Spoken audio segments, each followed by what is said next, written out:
Incense has been around for thousands of years.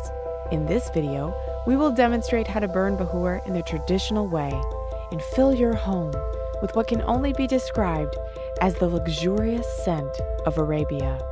Bakhoor is the Arabic name for incense that releases fragrant smoke when burned.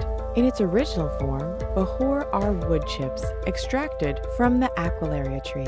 These chips are available in either their natural, unscented form or soaked in perfume oil and mixed with other natural ingredients. It's used for a range of different occasions, from religious use to ceremonial purposes, layering perfumes, or simply want to create a soothing atmosphere at home.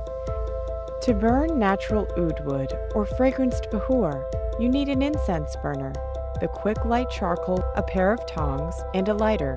Now, all you have to do is add your favorite bakhoor atop the lit briquette and allow the exquisite and wonderful fragranced fumes to culminate through your home, wardrobe, clothing, and hair. And that's all there is to it. Now, here are a few pro tips that I would like to share with you. If you don't own a bakhoor burner, you can always create a makeshift burner vessel using a ramekin or coffee mug with a double or triple folded piece of aluminum foil.